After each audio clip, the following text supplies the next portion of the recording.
The Friday Night Smackdown was pretty good. Pretty good. And we finally have answers to who the fifth man for War Games is going to be. But there are still a ton of unanswered questions we have to go through. People have been speculating online about what all the little details mean, brother. First thing is going to be the obvious one, Paul Heyman's suit.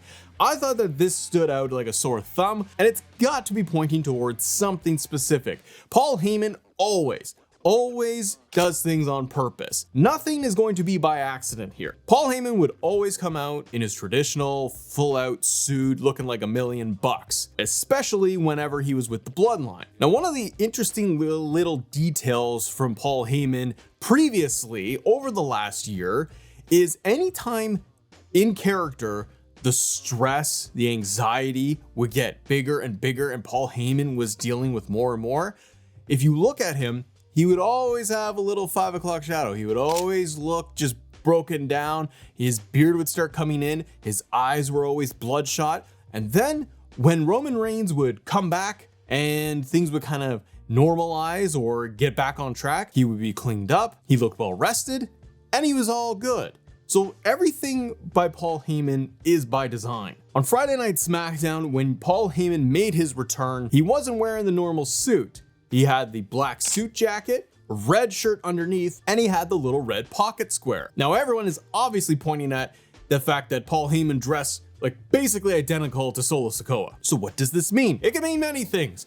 The big one is the potential for a heel turn or just a turn on Roman Reigns, because there's a lot to talk about Roman, CM Punk, Paul Heyman, and all the little interactions they had on SmackDown. But that is one of the obvious things that we did notice. Now, why would Paul Heyman turn on Roman Reigns? One of the biggest reasons would be Roman Reigns not coming to the aid of Paul Heyman during, well, everything past WrestleMania 40, where Paul Heyman was basically stuck under Solo's thumb, like literally, like he does the spiking thing. Oh my God! So every time Paul Heyman was in trouble, he would try to call Roman Reigns.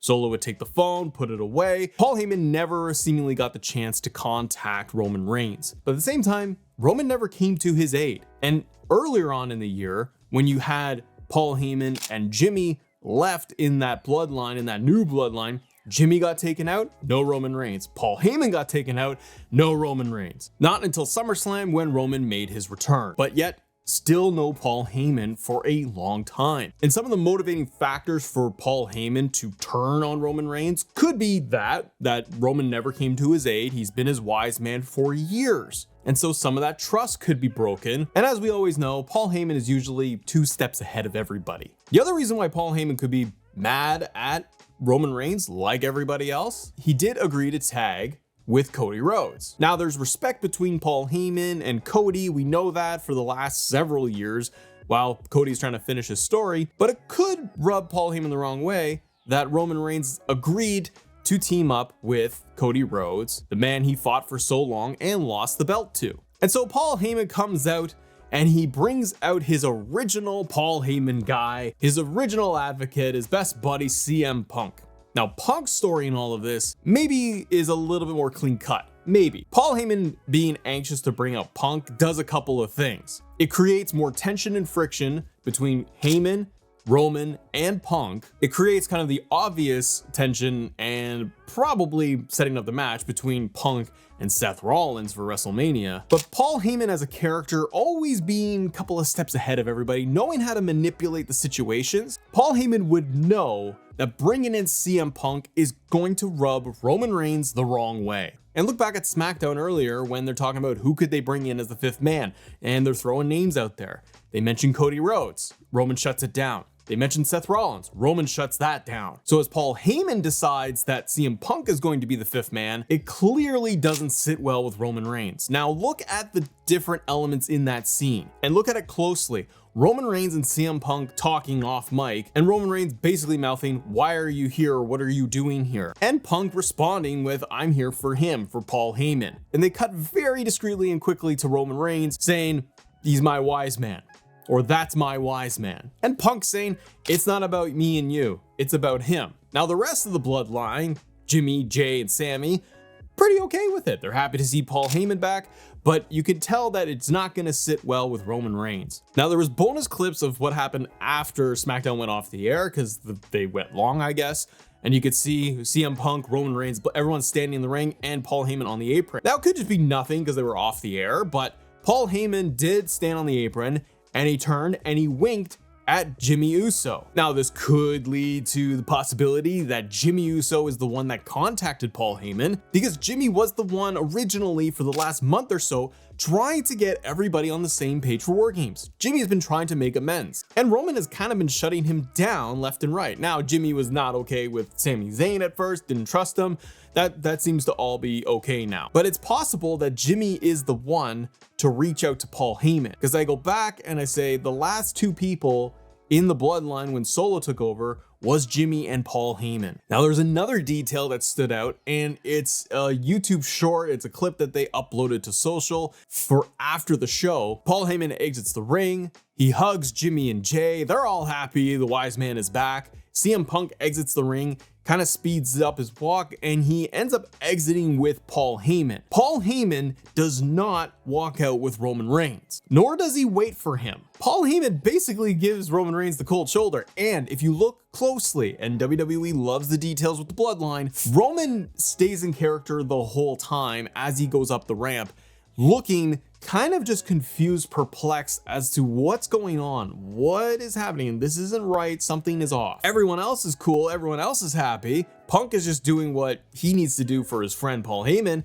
but Roman Reigns, you can tell, it's not sitting right. Now, the other detail that we can touch on is going to be the promo back in June where he had Paul Heyman and CM Punk in the ring together. And this was at the peak right before Paul Heyman got taken out by Solo in the Bloodline, where he's calling on CM Punk for his help. That was the only interaction we had with them prior to this moment. Paul Heyman having to come out feeling broken, disheveled, scared of what this new bloodline was going to do, coming out to warn his friend CM Punk. Now, Punk being on Raw hadn't in character been exposed so much to this bloodline and everything that was going on, and feeling like everything's fine, like I can take care of these guys. But Heyman doing him a favor, doing his friend a favor, and saying get out of here, and wanting CM Punk to take him with him. We can also rewind the tape a little bit more, because there's a previous instance where Paul Heyman tells Roman Reigns that CM Punk is off limits. Roman Reigns not going after CM Punk in any way. So this opens the door a lot to what could Paul Heyman possibly do at War Games or after that. We don't know if we're gonna get a turn from Paul at War Games. Seems very quick, but then again, this whole Survivor Series thing has come together fairly quickly, especially with the late addition of CM Punk, but you know what? Gets hype train rolling and gets everything very exciting. I don't know how Paul Heyman could turn on Roman at War Games. Paul is not going to get physical. It's a mental game. It's a chess game with Paul Heyman. And like I said, he's always a few steps ahead of everybody. I don't think Paul is going to really side with Solo. Yeah, they're dressed the same on SmackDown, but that could have less to do with Solo Sikoa and more to do with The Rock. Now, does the final boss need a wise man? No, the final boss does everything on his own, but he's really in charge of it all. And Paul Heyman as a character would know that Roman Reigns is not in charge, and that the final boss is the real tribal chief, is the real one pulling the strings. Paul Heyman is likely to side with that, and especially after everything Roman Reigns has done or not done to this point to help him. Also, Paul Heyman would not just like be okay with Solo all of a sudden after just being abused for so long and then powerbomb through a table. And to bring in CM Punk to even the odds. Why then would, in the storyline, why would Paul Heyman then help Roman in that way? Wouldn't the way to like screw Roman Reigns be to not be involved, and then Paul Heyman surprises everybody by, say, siding with The Rock? The fact that Paul Heyman showed up adds the extra elements of intrigue. Like we said, Paul Heyman knows that Punk being in there is going to upset Roman Reigns. He knows that CM Punk being in the match is going to help get that win and build the bloodline, the original bloodline's confidence going into War Games that they've evened the odds. But for Paul Heyman to kind of get back at Roman, to get back at everybody, and to be on the right side of what he predicts for what is coming, I think you could have a situation where Paul Heyman leaves War Games with The Rock. Now, within the context of the story, I think that can work because you don't have The Rock on every single week. You almost need a mouthpiece. Yes, The Rock can do his social media stuff. He can pop up on Raw and SmackDown where he can, but Paul Heyman can be that mouthpiece. Also, it could raise Paul Heyman above Solo Sikoa. If The Rock is going to be revealed as the one in charge of this new bloodline, Heyman has been under Solo's thumb. But because if they lose at War Games, if New Bloodline loses, that could force The Rock, force his hand to get involved. And Paul Heyman would want to be standing side by side with the top guy. That would put him in power above Solo, meaning Solo could no longer mess with Paul Heyman and threaten him because he's with the final boss. This could then just destroy the relationship, obviously, between Roman Reigns and Paul Heyman. And the other thing to consider here is Roman Reigns has not had to deal with any of the consequences for this past year. He has not apologized to anybody. Everyone else in this bloodline story, from Jimmy J, Sammy, they've all been running around trying to help get this thing reunited to stop this bloodline. And Roman Reigns has basically been sitting on his hands the whole time. He's literally been sitting in the chair, and everybody else has been running around doing his dirty work, trying to attack the bloodline, trying to even the odds. Roman has not apologized. He's said yeet to Jey Uso. Jimmy has had to constantly convince Roman Reigns that, like, hey, we gotta do this the right way. And Roman's been kind of reluctant. And like we said, he hasn't apologized to Heyman for what's happened. I think the larger story is going to end up being this kind of redemption arc for Roman Reigns long term. He's got to make amends with everybody. And it could be in like a year from now when he finally embraces Paul Heyman once again, they reunite, and you get that moment. Alternatively, could you see Paul Heyman just walking out with CM Punk at the end of War Games? Maybe. But Punk doesn't need, in this era, in this form of character,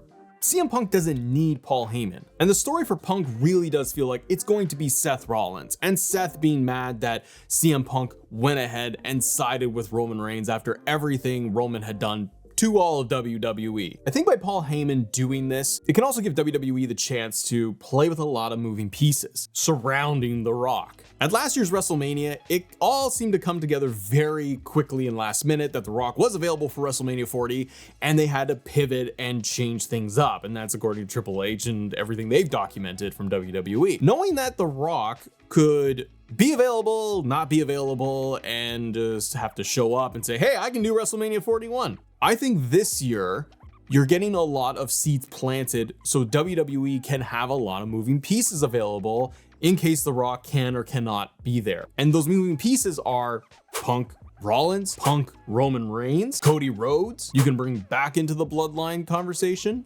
or you can separate all of these pieces. If Rock's available, you're probably gonna get Rock Roman at WrestleMania. I can see Solo and Rock at Saturday night's main event for the Ula Fala, and then Road to WrestleMania is off. But if you can't get Rock, you could do CM Punk and Roman Reigns. Where does that leave Seth Rollins? I don't know. It's somewhere else. And they save Punk and Seth for the following year. Swing Cody back in, like I said. Cody and Rock is a possibility. And if Rock's not available for Mania to do that match, you've already set up pieces for Cody, Kevin Owens, Randy Orton, and that combination potentially for WrestleMania as well. A lot of moving pieces, but that's what I love about WWE right now. And if you guys want to talk more about SmackDown and Punk's return, this is our full deep dive of that whole moment, main event of SmackDown. Have a great day. See ya.